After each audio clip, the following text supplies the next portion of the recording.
Tubuh kamu bakal ngalamin 4 tahap ini ketika berpuasa. Tahap pertama itu tahap terisi makanan.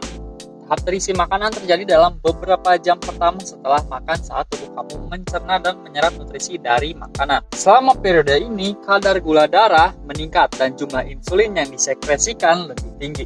Insulin adalah hormon yang fungsinya mindahin gula dari aliran darah kamu ke sel-sel kamu. Jumlah insulin yang dilepaskan tergantung pada komposisi makanan kamu, jumlah karbohidrat yang dikonsumsi, dan seberapa sensitif tubuh kamu terhadap insulin.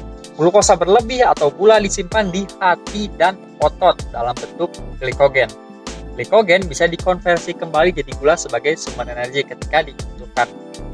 Selama masa ini, tingkat hormon lain kayak leptin dan grelin juga berubah. Grelin adalah jenis hormon yang merangsang rasa lapar. Ini menurun setelah kamu makan. Sementara itu, leptin yang punya efek menekan nafsu makan meningkat setelah makan. Komposisi dan banyaknya makanan kamu nentuin berapa lama tubuh kamu ada dalam kondisi ini.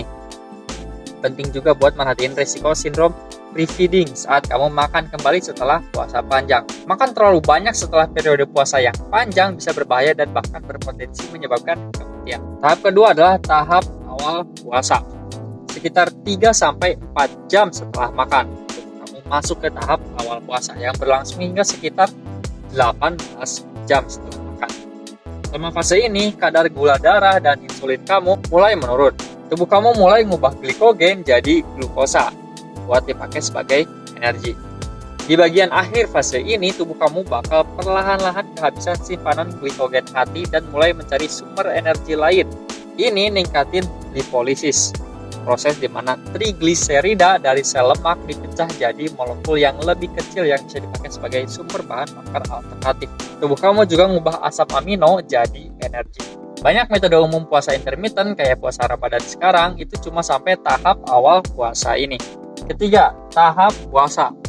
Tahap puasa berlangsung setelah 18 jam hingga 2 hari.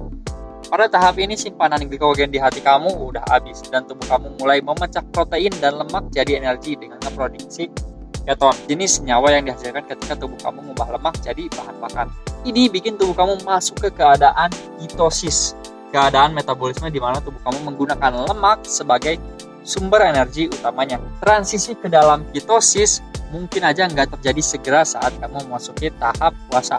Mungkin aja lebih lambat. Tiap individunya bisa berbeda tergantung kebiasaan diet kamu dan apa yang terakhir kamu makan. Beberapa tanda paling umum kamu udah ngalamin ketosis adalah nafsu makan yang berkurang, penurunan berat badan, rasa lelah, napas agak bau, dan peningkatan keton dalam darah, napas, atau urin.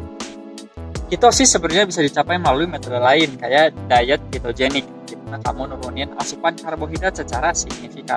Ingat ya, ketosis itu beda dengan ketoasidosis yang merupakan kondisi berbahaya yang terjadi ketika darah kamu jadi terlalu asam.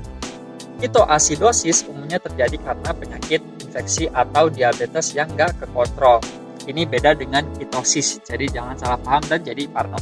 Bentuk puasa intermittent yang punya jendela puasa lebih pendek antara 12-18 jam per hari kayak puasa Ramadan sekarang mungkin nggak mencapai tahap ini karena ketosis kurang bisa dicapai dengan puasa yang berlangsung kurang dari 24 jam kecuali kamu juga nerapin diet sangat rendah karbohidrat. Keempat, tahap puasa jangka panjang atau juga bisa disebut tahap kelaparan. Tahap puasa jangka panjang biasanya terjadi sekitar 48 jam setelah terakhir kamu makan. Tapi ini juga dikenal dengan tahap kelaparan atau starvation state. Pada tahap puasa jangka panjang, kadar insulin bakal terus menurun. Dan tingkat beta hidroksibutirat atau BHB, yaitu jenis keton tubuh, bakal naik secara perlahan.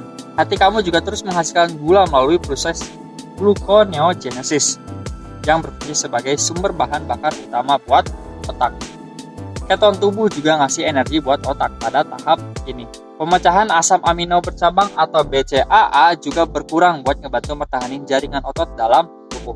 Perlu diperhatiin kalau dalam mode kelaparan, penguraian otot bakal mulai terjadi. Kelaparan yang berkepanjangan bisa bikin organ-organ tubuh akhirnya mulai berhenti berfungsi.